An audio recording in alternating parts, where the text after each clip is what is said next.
Hey guys, what's going on? Welcome back to a brand new video. So for today's one, I'm going to react and do a review of all changes that are coming for Enhancement Shaman in 10.1 patch, which got out like 2 weeks ago, but I just haven't reacted them for some unknown reason. And now that we got the new PvP talent announced, the one called Burrow, I just wanna react to all the changes for 10.1 overall and to see where we are going to stand, how do we feel about that and stuff like that. So if you wanna stay in touch with all the content and you want to support the channel, just simply click on the subscribe button. That takes you 2 seconds and that is totally free. You will help me and my channel a ton, so please do it if you haven't. And yeah, without any further ado, let's start with reviewing changes. So here we are, we kinda got a lot of things going on. First we have a small developer's note that says a few talent changes have been made in an effort to allow you to opt into a reduction of frequently a number of key binds that feel required to play as Enhancement Shaman. So yeah, they probably heard people complaining that they have a lot of buttons to press and that they don't like it, and that's the reason why a lot of people don't play the Leveler's pack even though it's better right now. It's because it has much more buttons. Anyway, lightning spells, your primary spenders are not require you to also use Elemental Blast. Changing Fire Nova to deal flame strike damage should help the talent feel more viable and focusing on a physical damage build. Again, this is the PvE talent, which the Fire Nova, which I don't think will ever be useful in a PvP, but you know, who knows. Anyway, some interesting changes coming for Thoring Invocation and Static Accumulation, which I'm curious about, so let's keep going. So the next one, Wind Fury weapon damage is increased by 50%. Alright, we're getting some buff, that's really good. Forceful Winds damage per stack lowered to 20% plus 40. Alright, we got the half nerf there. Alright, so we are kinda at the same spot right now. And Static Accumulation now grants Lightning Bolt and Chain Lightning at 10% for Lightning Bolt, 20% for Chain. Chance to refund the Maelstrom weapon spent on Lightning Bolt or Chain Lightning. So yeah, with this they're kinda motivating us to go for a Lightning Bolt and Chain Lightning, so we can regain our Maelstrom weapon stacks that we spent on them, but still not it. Then says Thorium Invocation now also increases the Lightning Bolt and Chain Lightning damage by 20%. Okay, so that means that the talent will finally gonna become useful at some point. Elemental Weapons now increases your elemental damage deal by 2.5% per active weapon imbue. Alright. And Fire Nova now deals both fire and physical spell school damage. Interesting. So yeah, a little bit buffs and a little bit nerf. Overall, nothing too big of a difference, and it won't be a game changer for sure. So here we got the player versus player thing that says Critical Strike now deals 150% of base damage and healing in PvP combat. It was 175. So we are getting our crits on the damage and healing a little bit nerf, which is fine. That should prevent the one-shots from happening. So yeah, I'm alright with that. Precognition PvP talent has been removed. Precognition can now be crafted onto gear via optional regent and counts as embellishment. Wow. So to be honest, I'm not a big fan of this crafting stuff that they are doing in Dragonflight, and they are just overwhelming us with new things so much, in my opinion, and I'm just not a big fan of it, but let's see how it will go, I guess. So crowd control, disarmament. Take a look at the developer's note of these changes in PvP updates feedback. Okay. Gladiator's distinction, PvP trinket, no longer provides crowd control reduction. Interesting choice. And here we got the interrupt duration changes. So Druid was changed from 4 to 3. Mage counterspell from 6 to 5. So yeah, pretty much everyone got nerfed by 1 second except rogues, who got nerfed by 2 seconds, which is kinda good but sucks for them. And we got from 3 to 2 seconds, I don't really think this was necessarily, and as you can see the numbers of every single class, once again Shaman is the worst one, and why does our interrupt have to be only 2 seconds? I mean, I kinda get the idea because it's a range one, so we don't need to stay closer to the enemy, but come on man, the 3 seconds was a bit low, if I could say. Like, from time to time interrupting a player just wouldn't get you a kill like it would if the mage counterspells him or monk does his with 4 seconds and stuff like that. So we getting interrupted only to 2 seconds is actually very suck and stupid decision by Blizzard, and I don't really know why they did that. Like, it wasn't that OP, simply.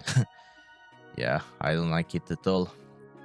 Alright, let's keep on moving. So we have crowd control, PvP duration changes. So yeah, once again every class was hit a little bit, and I don't know what's the reason for that. I've seen a lot of streamers that are rank 1 and stuff complain that the game is just not around the control anymore, but it has become just for the damage, and I just don't really agree with them, because most of the wins in my arenas and solo shuffles and stuff were brought just because of a good CC. I don't know, when Druid Cyclones, then I win share on top of that, or use my hacks and stuff like that. So I don't really agree with them on that point, but I don't know what's the reason behind Blizzard nerfing that out. I think the damage is bigger problem, and that they should just nerf every class with the damage, so we can prevent the insane one-shots and just let the people have their CC properly, so if they do a good control, they can actually get a kill. So here we are at the Shaman tab. It says Earth Grab Totem duration decreased to 6 seconds in PvP combat, and it was 8 seconds. And Hex duration decreased to 6 seconds, and it was 8. Yeah, that's very stupid. I mean, they were kind of listening to us, because we were recommending the Blizzard to reduce the cooldown, reduce the duration of Hex, but make it instant. So they decided to listen of us, and they removed the duration for 2 seconds, but they didn't give us instant. So yeah, good job Blizzard once again. Thank you so much for this. We appreciate that for sure.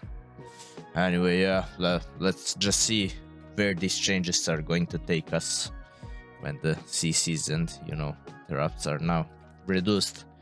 For Shaman, it ain't gonna look good for sure, because these were our only things that we can stop somebody, and with that being the less seconds active, it's just, you know, suck. I don't know.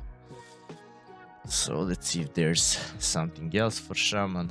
A lot of other classes. Alright, so season wins, PvP talent is now available to all specialization. Alright, it didn't affect enhancement at all. Season win now lasts 18 seconds and can stack up to 3 times. Okay, interesting. Static field totem is now available to all specialization, so the restoration is gaining that, which means that when we get paired with Resto Shaman in the solo shuffle, we are gonna be able to do some, you know, insane CC with our both static field totems. So we can keep the enemy healer or whoever we want behind the pillar much longer, and, you know, actually get a kill. So it's kind of interesting, but it's gonna backfire for sure when you are against 2 shamans. Anyway, ethereal form, PvP talent has been removed. Alright, good. Good idea. No one was ever using that, and it was such a stupid and useless talent, and yeah, they should remove that for sure. And yeah, that's it. These are all the professions changes. So let's go to a new PvP talent. So yeah, here it is about the new PvP talent, but here I think it's explained a little bit better. So anyway, we are getting some change into the Surging Shields, which says increase the damage dealt by lightning shield by 50%. And for enhancement, and it has an additional 25% chance to trigger Maelstrom weapon. When triggered, increase the healing done by your shield by 12%. Alright, so once again a little bit buff. It's gonna help us for sure. A little bit in the heal and same in the damage and heals from weapon stacks. And yeah, I mean, up until now this was mandatory talent to use with both talents spent on it, so now it's just gonna be much better, and we were already using it, so yeah, very good one.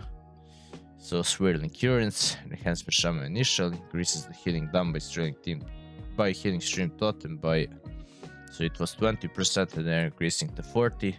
Okay, also not bad. I actually heard from some people that commented on my videos recently that healing stream totem is doing quite decent healing, and nobody's bothering to destroy that because they think it's just a suck or sloping and it doesn't do any damage to them, so I might actually give it a try in some of the future videos.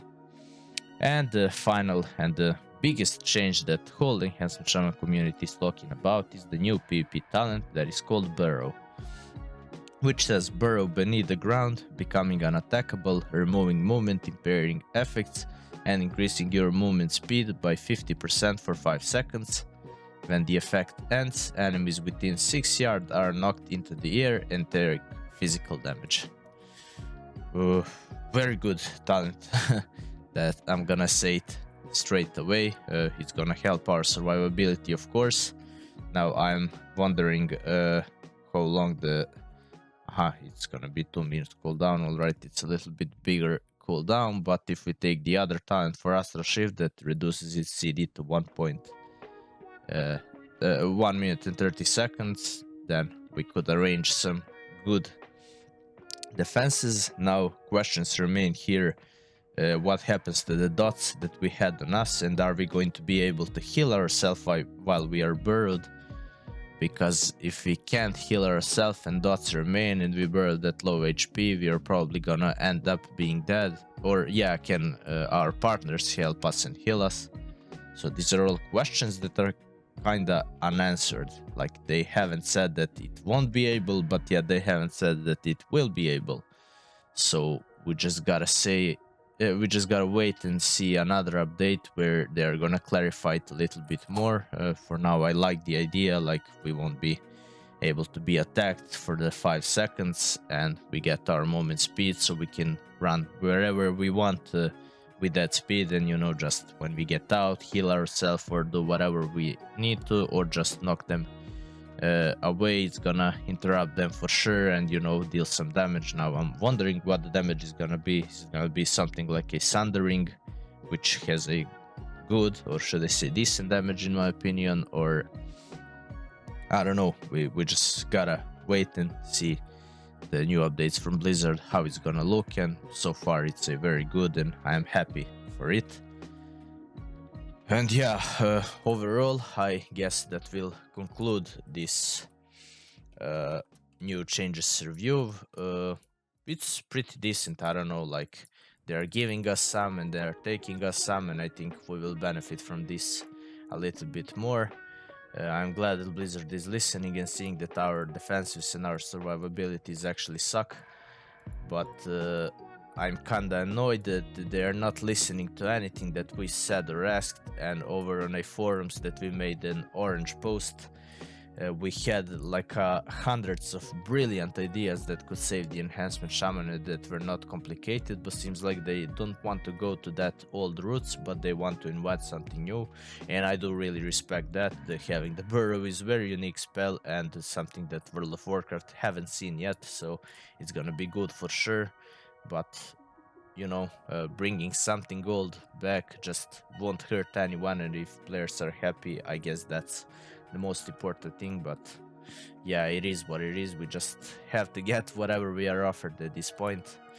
Anyway, we have come to an end of a video. I want to hear your guys' opinion about these changes for the interrupt in CC and overall for the new PvP talent. How do you guys feel about that, and are we gonna be finally good? I mean, we still have a lot of time until the patch 10.1 comes out, so there probably will be much more changes, because as we can see, they're working constantly on improving it, which is good. So yeah, Once again, comment down below your opinion, subscribe if you want to support the content creation and the channel. And yeah, thank you all for watching and see you in the next one.